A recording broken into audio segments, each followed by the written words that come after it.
Welcome, writers. I have got Rona Gofstein here with me. Welcome, Rona.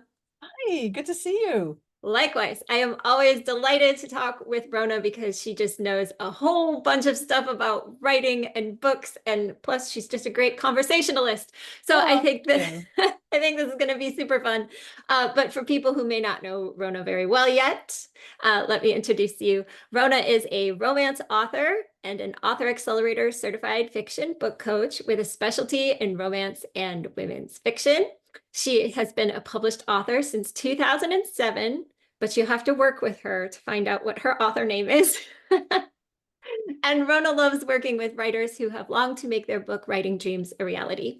She describes her style as intensive feedback combined with compassionate enthusiasm because she knows that on this journey, writers need both clarity and support.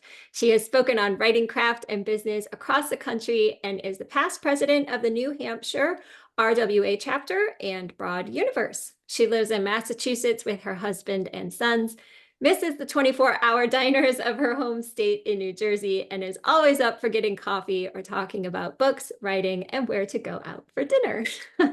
Yes, the infamous mug. I hope The you have infamous like, mug, my book pitch mug. I feel like you need like a whole cabinet of those mugs just so that you can always have one on hand.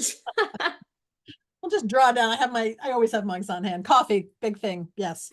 Yeah, absolutely. All right. So, writers, as you heard in the bio, Rona knows a lot about all forms of writing, but particularly this extra focus in romance and women's fiction. And so today we are going to talk about writing the happily ever after because we definitely need that in a romance story. But I do want to make sure that we are establishing some firm footing here for some writers who might be newer to this genre. So I know there's a lot of confusion sometimes between what gets counted as romance and maybe what does not, that maybe people think is romance. So can you help us out here with how we can describe the romance genre? I can. Romance as a genre is the romance is the genre of a relationship. So everything that happens, the relationship is always going to be at the core. And please know, relationship right now can be one man, one woman, two women, two men, one woman, four men. There's a lot of play in what a central relationship can be, but everything is focused on that. Everything comes back to that. If you are writing in another genre, the focus is different. In mystery, well, mystery kind of tells you right away. The mystery is the focus, even if there is a romantic aspect and a romantic relationship happening. In fantasy, it's the genre of a world, and what's happening in that world. In science fiction, it is the genre of a concept, an idea, generally a scientific idea. Romance is the genre of a relationship. That's where the core of the story must always return to. Yeah. So I think sometimes we automatically assume that if there's love in the story, it must be a romance.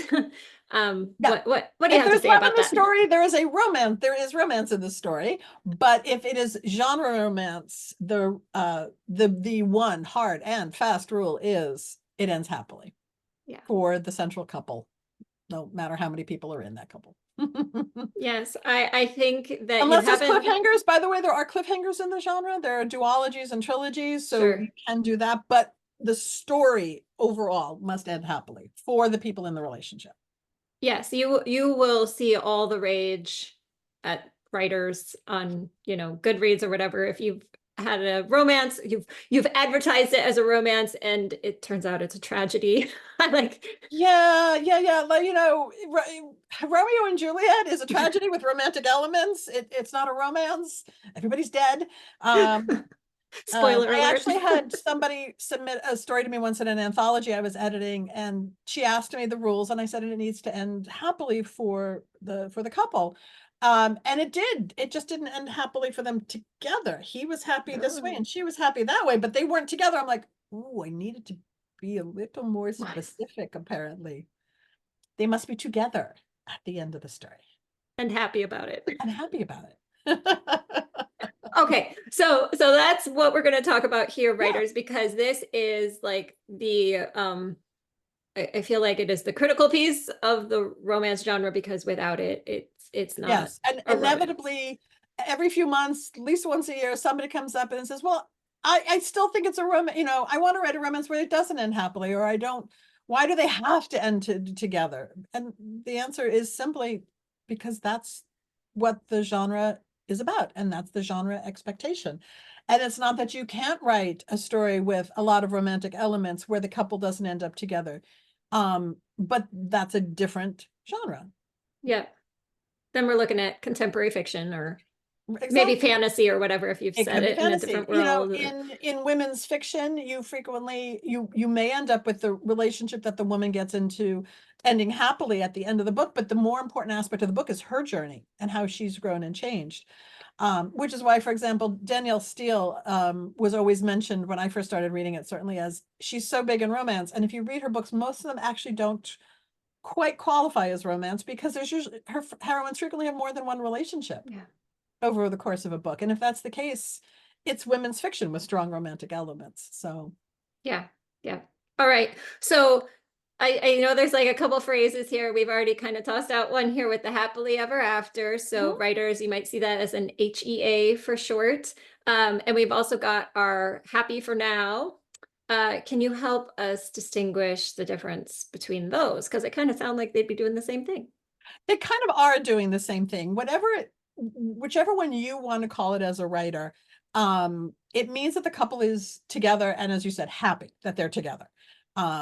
It's not a yeah, I'm about to say they're happy that they're together. I'm about to say Yeah.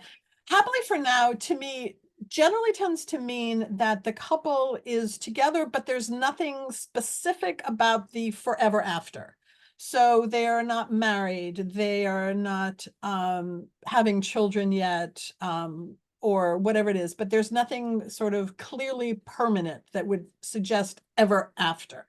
Yeah. But in this moment, and in this moment that the book ends, they're happy. So they're definitely happy for now. We're not going to predict 20 years out. We're not going to predict 6 months out. But in this moment that the book ends, they are happy. Whether that's for now or ever after, kind of could be either. Most of the books I write, and I would say more happily for now, that doesn't end on a wedding. Those tend to happen later on. But it's clear that they are destined for each other, or that they're thinking in those terms. Yeah. I also have a tendency to write kind of in short time frames. So if I have a couple who's been together 6 or 7 weeks, suggesting they're going to be together forever, seems like, I mean, more of a stretch than, than some people think romance already is. Yeah. Yeah, for sure. And I know that like for the writers who are writing for young people, YA is like a happy for now, because it's a little creepy if we're talking about 15-year-olds getting married. So Yeah, I mean, young adult romance, generally, the characters are a little older. I would say yeah, probably closer to 17, 18. But yeah, in other words, it's for now. For what the characters want in this moment, the relationship looks like it's on solid ground, and they have every intention of it continuing. yeah, Um, so yeah. yes, yeah. Okay. So what is it about the HEA that we need to like make sure that we're, securing here to have a good happily ever after, or a happy for now? What is it that readers are looking for besides, yes, we can say it's a happy ending, but are there certain expectations that readers are going to have for reaching this point of the book? Well, you don't get to this point of the book without trouble. I mean, I think it's one of the biggest challenges in some ways about writing genre romance, is that our readers know how the book's going to end. I mean, before they even open it, and the whole reason they chose it is because of the ending, in many reasons, for many of them. So now we have to keep them turning pages and keep them interested until the end, which they already know is what it's going to be, which is a much bigger challenge than you might think if you've never tried. Um, but somewhere along the line, something is going to go wrong. These people probably, very rarely will you have a romance that opens with, I can't wait to fall in love. Like, it's just not what these people are necessarily looking for. Maybe one of them is, maybe one of them is like, all my brothers have gotten married, it's my turn.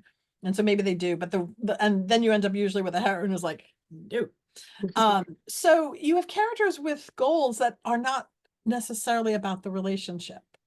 They want to prove something to somebody or themselves. They are looking for acceptance externally, but what they really needed is internally. So they, in addition to this romance that's complicating their lives, usually in one way, shape, or form, they have their own character arcs that are the goals they want and the reasons they want them and the things that are getting in their way.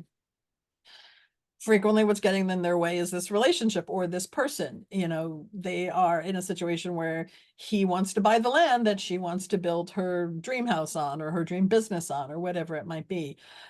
He's her landlord, she's his sister's best friend, whatever it is. There's something in the way. So they've had to work for this. Some of my favorite romances are the ones where I'm literally like 20 pages from the end and I'm still going, how are they going to end up together? And please tell me this isn't a cliffhanger. Because there are writers who do it so well that you're like, really?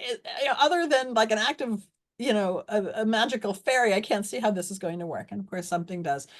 Somebody breaks, somebody cracks, somebody opens up. The grand gesture is a favorite phrase and a favorite beat in romance, which is where he realizes or she realizes that they've been walled off, holding back, thinking that being vulnerable makes them weak, and they realize no, it makes them strong. And now that they can do this, now they can also have this great love, and this great love is what showed them that this is possible. So you need that arc. You can't just be, it's not a series of dating scenes.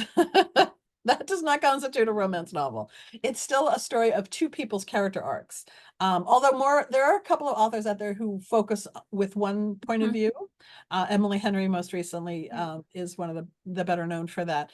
It's still two people in going through this. And if you choose to complicate it by making it three or more, I will help you through it, but just know you've made your life a little tougher. But it's their growth and change, both because of and sometimes in spite of the relationship. So that's what's going to keep people turning and rooting for the happy ending. Like, will he get through his fear of abandonment? Will she get through her belief that nobody will ever really love her because she's XYZ? So their backstory and their lie and their wound, which is something I end up coaching a lot on. And once they get through that, not only do they get to have whatever their goal was and whatever their dream is, they also get to have this awesome relationship that's going to support them through that and with Yeah. that. Yep. Yep. And you mentioned like sometimes getting to a book where you're getting really close to the end and you're like, I'm not sure how this is all going to come together. And I'm sure that you've also had the experience of reading a book where you're like, I'm not sure how it's going to come together. You turn the page and it's like, and now they're together and you're like, well, I feel like I just got gypped. Yeah. Yeah. And your readers will tell you really fast if they feel like, well, that just, happened. That's like Glinda coming down and going, here, you go home, you go here, you go here. Everybody happy? Good, I'm off. Yeah, no, that would be that would you won't get the readers to read your next book if Yeah. that's what you do. These are very character driven stories, and they're not just love driven. They are character driven. The character change, the growth, the struggles, the miscommunications. He's just going to be grumpy forever and she's going to be sunshine forever, and if he doesn't learn to accept that, well, and then you have to have a reason for him to go, okay, maybe sunshine is kind of wonderful. So this is where we play with our tropes and make them work Yeah. for us to tell this story. She's got to get through her negative attitudes about billionaires because one of them destroyed her father or whatever it is.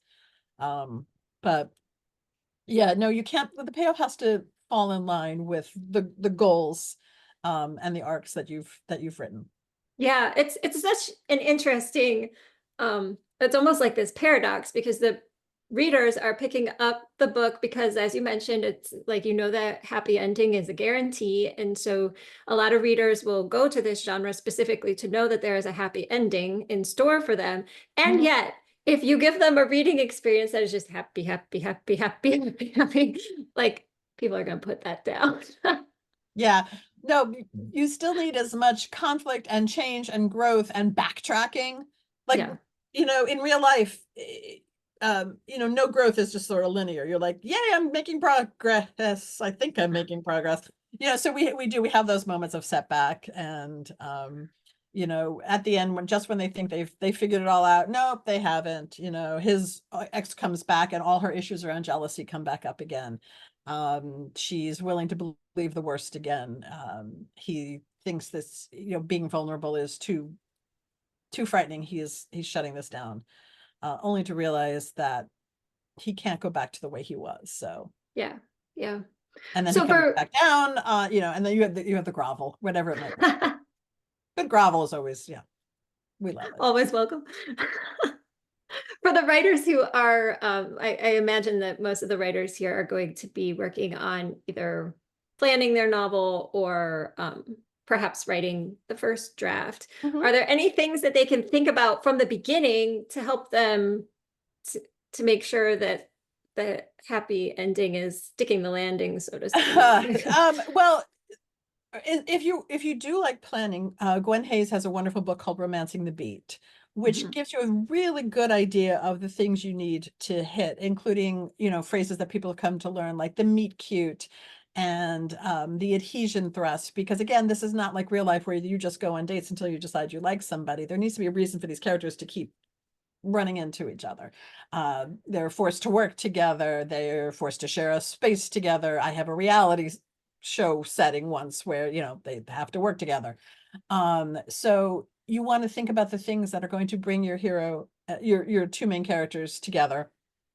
What's going to keep them together? And what's going to get in their way? Like, there's a reason these characters have not found love prior to the start of this book. They come with baggage. So what is that baggage? What is that's gotten in their way in the past? Or what is it they're finally feeling like, I'm going to get through it this time? The next time I meet somebody, I am going to be honest about my love of sardines, which is really not a conflict, but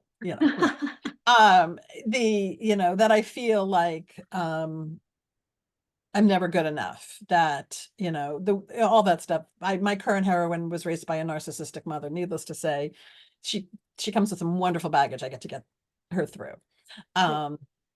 So think in those terms. Think of like, who are they when the story starts, but who were they prior to the story starting? Like, what brought them to the moment they're in? And then look at how these two things don't quite work together yet, and it's going to take some time before they do. I like to think in terms of, what is it my characters bring to each other that nobody's ever given to them before. So that's usually where my theme is. Hmm.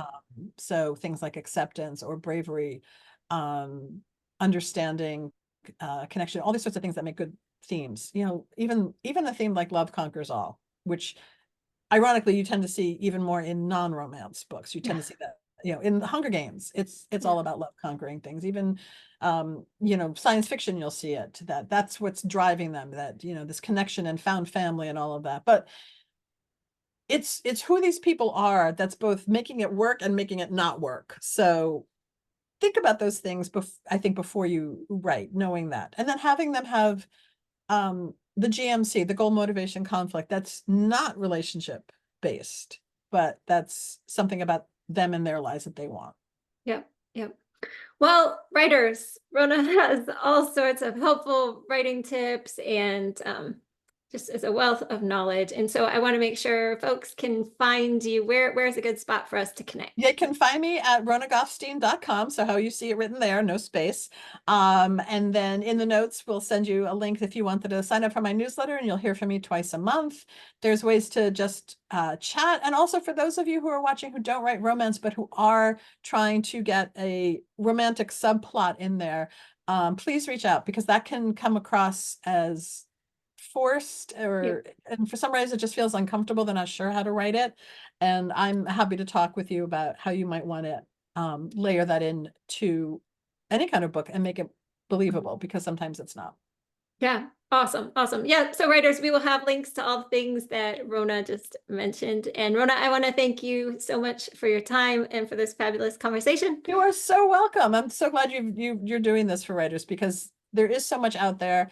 Yeah. This is a tough job you guys have decided to do. Write a book. it's not easy. And the more places we can get support and encouragement, the better. So thank you. That is well said. Thank you. All right, writers, we will catch you next time. Bye.